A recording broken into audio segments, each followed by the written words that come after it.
China-US relationship has come to a new critical juncture. China has a new representative in Washington. This is Friday, July 30th, and this is VOA Asia. I'm Ira Melman. Also ahead, a China-Taliban meeting draws a positive reaction from the United States. Recent rains have been too much for even Chinese sponge cities to handle. We'll check in with the Tokyo Olympics. New COVID-19 infections are spiking throughout Japan. The UN calls for an end to COVID-19 school closures. It is all on today's VOA Asia. China's new ambassador to Washington, Qin Gang, wished the United States victory against COVID-19 and said great potential awaited bilateral relations, striking an optimistic tone as he arrived at his new post amid deeply strained ties. Reuters' Brian Wood has the story. China's new ambassador to the U.S., Qin Gang, on Wednesday expressed optimism about his country's relations with Washington. He hoped for America's swift recovery from COVID-19 and said the two countries have great potential for working together. I firmly believe that the door of China-US relations, which is already open, cannot and should not be closed. This is the trend of the world, the call of the times, and the will of the people. Qin is replacing Cui Tengkai, China's longest-serving ambassador to the U.S. He stepped down last month after 8 years. Qin did 2 stints as a Chinese foreign ministry spokesman between 2006 and 2014. He earned a reputation for pointed public defenses of his country's positions. Qin's remarks come days after talks between Chinese and American diplomats ended in tension. Washington and Beijing signaled concessions had to be made on both sides in order to move forward with any talks. U.S.-China relations had faltered drastically under former President Donald Trump. The post of the U.S. ambassador to China hasn't been filled since last year, when Republican Terry Branstad stepped down to help with Trump's re-election campaign.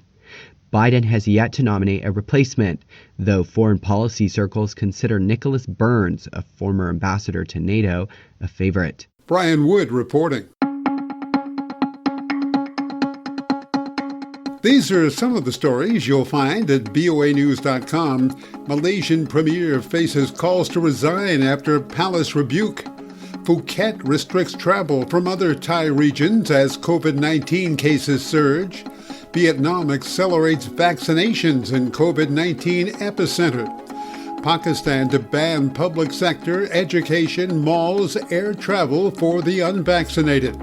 A Hong Kong DJ goes on trial for sedition in the first use of the colonial-era laws since the city's handover to China. Expanded coverage of these stories and more are on Facebook at VOA Asia, Instagram, Twitter, and on the voanews.com website.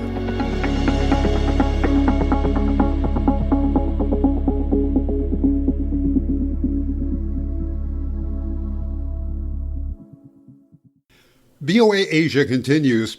China told a visiting Taliban delegation Wednesday it expected the insurgent group to play an important role in ending Afghanistan's war and rebuilding the country that, according to the Chinese Foreign Ministry, 9 Taliban representatives met Foreign Minister Wang Yi on a 2-day visit, during which a Taliban spokesman said the peace process and security issues were discussed. Wang said the Taliban is expected to play an important role in the process of peaceful reconciliation and reconstruction in Afghanistan. That according to an account of the meeting from the Foreign Ministry. He also said that he hoped the Taliban would crack down on the East Turkestan Islamic movement as it was a direct threat to China's national security, referring to a group China says is active in the Xinjiang region in China's far west. After that meeting, U.S. Secretary of State Antony Blinken called the China-Taliban meeting possibly a positive thing. Blinken made his comment on a visit to India. VOA's Ayaz Gul in Islamabad spoke with VOA on possible reasons the Chinese decided to meet with the Taliban. We saw the Taliban leaders were given a very warm welcome in Beijing, and Chinese Foreign Minister Wang Yi himself received the Taliban delegation.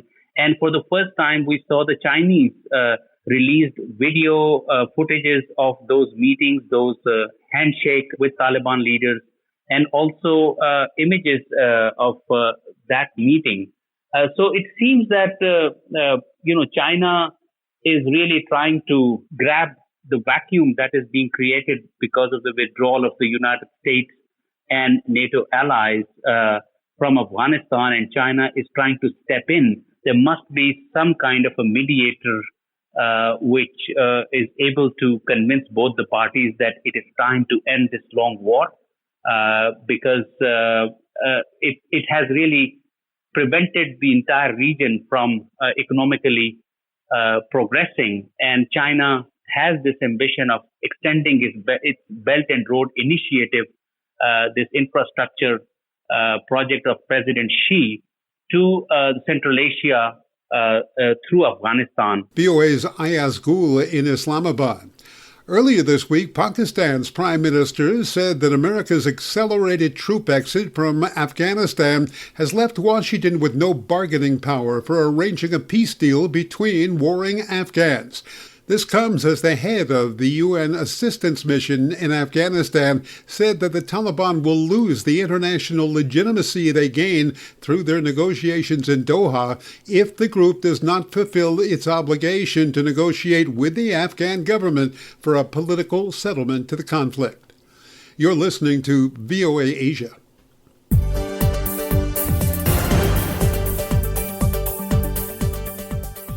Happening now in Asia, days of heavy rainfall have pounded Rohingya refugee camps in southern Bangladesh, destroying dwellings and sending thousands of people to live with extended families or in communal shelters.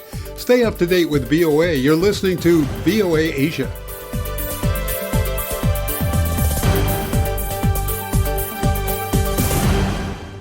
We are very happy you are with us on VOA Asia. I'm Ira Melman. Nearly a year's worth of rain fell on the Chinese city of Zhengzhou over 4 days this month. The flooding killed 71 people, including 14 trapped in a subway station as waters rose. Zhengzhou is part of a Chinese government initiative to build sponge cities in response to increasing urban flooding across the country. These cities aim to use natural processes to soak up rainwater rather than sending it coursing through concrete drainage pipes and channels that can get overwhelmed or cause other problems. These systems are catching on around the world as city planners embrace the benefits they provide, such as stormwater management, urban cooling, and aesthetic appeal. But experts say the storm that drowned Zhengzhou was more than any city's drainage system can handle. And because of climate change, these kinds of storms are becoming increasingly common around the world. In India, torrential monsoon rains in the west of the country have triggered floods and killed about 200 people. Experts link the increasingly erratic monsoon to climate change and warn that this poses a threat to the lives and livelihoods of millions of people. From New Delhi, Anjana Pasricha has this report. After torrential monsoon rains buried villages under landslides and flooded towns in India's western Maharashtra state, the region is coping with the aftermath. Homes reduced to rubble and inundated farmlands. Rescue teams have waded through debris and swirling waters to evacuate stranded people. It was too late for about 200 people who died. It was raining very heavily. Then the landslide occurred and many people were washed away as they decided to run. Much of the destruction occurred in districts along the west coast, a region that witnessed similar havoc 2 years ago. Climate experts link the rising incidence of such ferocious rainfall to global warming, which has affected the oceans where the monsoon winds originate. The warming of the Arabian Sea and the Western Indian Ocean is bringing up a lot of heat into the atmosphere and also moisture, which is resulting in large-scale fluctuations in the monsoon winds. So, though the monsoon winds are weak, occasionally there are episodes when they are very strong, and releasing all of the moisture in a short time. More than 250,000 people were evacuated. India's agriculture, which sustains more than half the country, is heavily dependent on the monsoon season. But the increasingly erratic rains destroy not just their homes, but also their farm-based livelihoods. Topsoil is washed away, groundwater is not recharged. Any water-related infrastructure and economic activities that we have, from agriculture to dams to hydroelectricity to groundwater recharge, water supply, everything is getting affected because instead of rain falling over a period of 2 to 3 months, it is falling for few days and in extreme conditions. The rising incidence of extreme rains have made India particularly vulnerable to climate change, Bhushan says. Some of the floods that have hit this country over the last 10 years have caused losses which are more than $1 billion. So this is affecting our economy, this is affecting livelihood, this is affecting jobs and growth. Minimizing the impact on struggling communities worst hit by such disasters should be prioritized, say experts. The recent flooding came 2 months after a cyclone lashed the west coast. The maximum we are doing now is evacuating people, but that only saves lives, not livelihoods. We need to have resilient and sustainable infrastructure development based on these maps, which shows the risk of these extreme events that are increasing. Until that happens, experts warn millions may face the onslaught of such destruction. Anjana Pasricha for VOA News, New Delhi. VOA Asia is on Twitter. Follow us at VOA Asia for developing stories in Asia, perhaps close to you. Our Twitter feed also has updates on programs you can hear and see, with links to easily find them. VOA Asia Twitter, we're always online for you.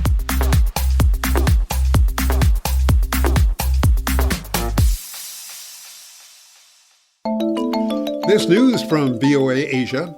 North Korean leader Kim Jong-un paid tribute to China's war dead at a Pyongyang memorial and vowed to maintain firm ties with Beijing as he seeks to bolster relations with his country's main ally amid deepening hardships linked to the pandemic. All of the big stories come your way through the day on VOA Asia, Twitter, and Facebook. This is VOA Asia. The Olympics are facing several difficulties, but the games go on. Steve Ross reports for VOA Asia from Tokyo. Both Japanese citizens and Olympic athletes must grapple with Japan's surging COVID-19 case count. Domestic media reporting newly registered cases throughout Japan, exceeding 10,000 for the first time, with a daily record high of almost 3,900 new cases in Tokyo. And for some athletes, the competition schedule is not to their liking, with a 13-hour difference between Tokyo and America's East Coast. Morning competition means lucrative evening broadcasts for networks and Olympic sponsors, but some athletes say they'd prefer events later in the day. With about 4,600 media members from 2,000 outlets visiting Japan, journalists face frequent COVID-19 testing and long delays getting in and out of events. International reporters and photographers must even submit activity plans for their first 2 weeks in Japan, subject to approval by Japanese authorities. Japan's youngest gold medalist ever at age 13, skateboarder Momiji Nishiya, is charming Japan now, but she says that she still has homework on her mind. Sunisa Lee taking the Olympic gold in the women's gymnastics individual all-around final. With sidelined teammate Simone Biles cheering her on, Lee is 18 years old and the first Hmong member of Team USA. Japan running its gold medal tally for judo up to 8 today. Competing for Japan, Aaron Wolf, whose father is American, and Shiori Hamada, both taking the top podium tier at Tokyo's famed Budokan Arena. Team China surprising both the U.S. and Australia, taking the gold with a world record performance in the women's 4x200-meter freestyle relay. America coming in second with swimmer Allison Schmidt adding a silver medal to her collection, bringing her career Olympic medal total to 10. American pole vaulter Sam Kendricks testing positive for COVID-19. He is now out of the games. Tomorrow, track, boxing, beach volleyball, and much more. Steve Ross for VOA News, Tokyo. Making headlines in Asia, a prominent Chinese pig farmer who was detained after praising lawyers during a crackdown on legal activists by President Xi's government was sentenced Thursday to 18 years in prison on charges of organizing an attack on officials and other offenses. Stay up to date with VOA. You're listening to VOA Asia.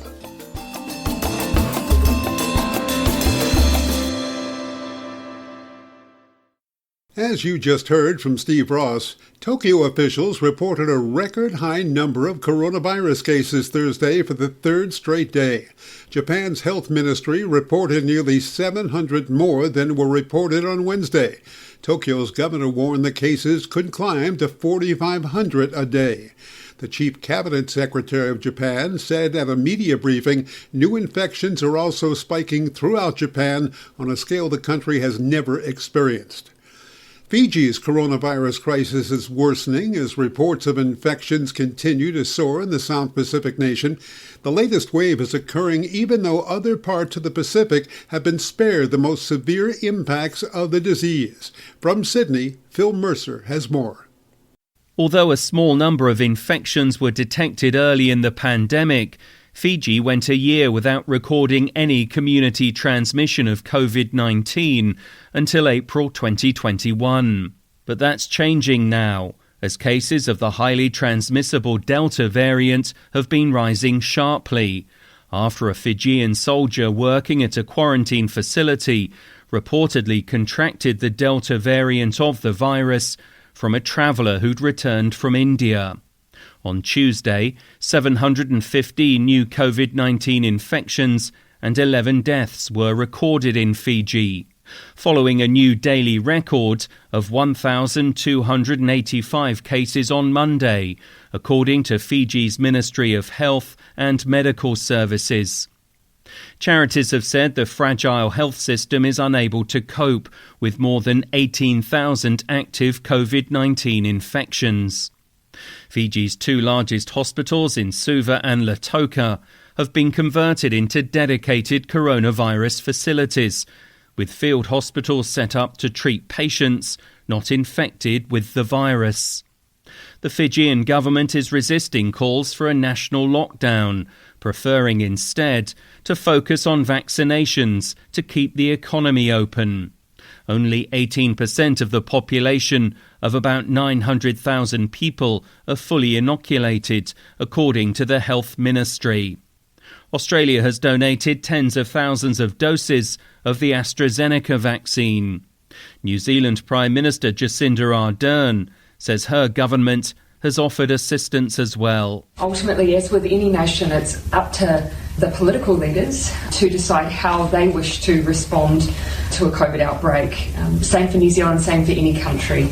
Of course, we are here and ready and willing to offer any support or advice that we may have had from our experience. Fiji is a South Pacific nation east of Australia, with an economy heavily dependent on tourism. Elsewhere in the Pacific region, Papua New Guinea has recorded 17,655 COVID-19 cases and 192 deaths, according to the World Health Organization. New Zealand has reported about 2,500 infections and 26 fatalities. The region's isolation has helped to protect island nations from the worst of the pandemic. Samoa and Vanuatu have recorded 1 and 3 coronavirus cases respectively, while no infections have been detected in Tonga and the Cook Islands. Phil Mercer for VOA News, Sydney. As of early Thursday, COVID-19 had claimed the lives of nearly 4.2 million people worldwide and infected more than 196 million others, according to the Johns Hopkins University Coronavirus Resource Center. As we continue on VOA Asia, the UN Children's Fund is calling for an end to COVID-19 school closures, which it says are harmful for children's well-being and future prospects. Lisa Schlein reports for VOA from Geneva. Schools in the Northern Hemisphere are closed for summer holidays. Elsewhere in the world, schools remain closed because of the pandemic, depriving more than 600 million children of an education.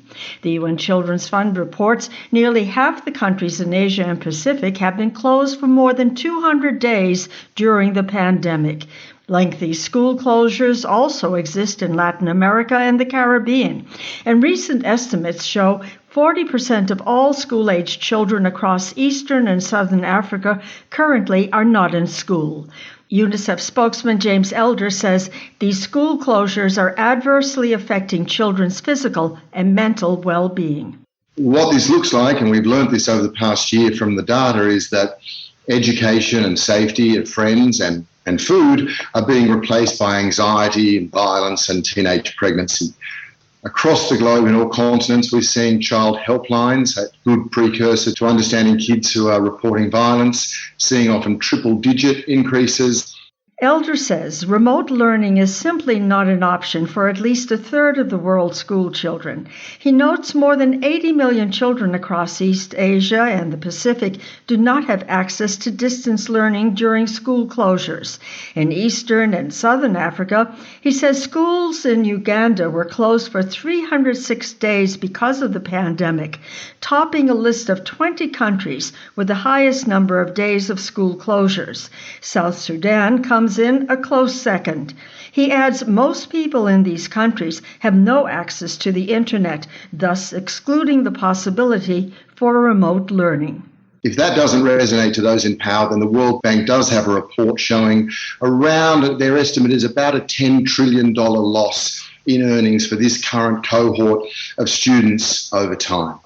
UNICEF firmly believes this cannot go on. There is clear evidence, as you all know, that primary and secondary schools are not among the main drivers of this transmission. UNICEF is urging all governments to reopen schools as soon as possible and not wait for the teachers and students to be vaccinated. It says the losses experienced by children are too great for them to wait any longer to receive the education and learn the skills that can help them build a better future. Lisa Schlein for VOA News, Geneva. The U.S. said Thursday that its economy, the world's largest, advanced 6.5% in the April to June period, a slightly faster annualized pace than in the first 3 months of the year as the country steadily regains its footing from the economic devastation of the coronavirus. The size of the U.S. economy, nearly $23 trillion, now exceeds its pre-pandemic level as it recovers faster than many economists had predicted during the worst of the business closings more than a year ago. The surging Delta variant of the coronavirus is now threatening to impair business activity in some regions of the U.S., and as a result, analysts say the economy could cool somewhat in the coming months. But the second quarter growth was fueled with widespread business reopenings, vaccinations for millions of people, and trillions of dollars in government pandemic aid that was sent to all but the wealthiest American families. Republicans are mocking the CDC's updated mask guidance, calling for even vaccinated Americans to wear masks indoors in areas with high rates of virus spread. AP Washington correspondent Sagar Meghani reports. Which is it? Vaccines or masks? Texas's Chip Roy is among GOP lawmakers protesting the Capitol physician's decision to again require masks in the House chamber. The vaccines work or they don't work? Do the masks work or they don't work? I'd like to know which it is. The White House is defending the CDC's move, with spokesman Karine Jean-Pierre saying the agency did its job. This needed to happen, right? They are following the science. Top House Republican Kevin McCarthy says it should be based on the science, but it's not. This is about control. Sagar Meghani, Washington. You've been listening to VOA Asia. Like us on Facebook, VOA Asia. Follow us on Twitter at VOA Asia. You can find us on Instagram and YouTube and at voanews.com. Thanks for being with us. Our thank you to our service chief, Diane Gao. Our VOA Asia team includes Jim Stevenson, Keith Lane, Amy Hybels, Chris Casquejo, and Doug Bernard. I'm Ira Melman. Make sure you stay safe. Enjoy the day ahead.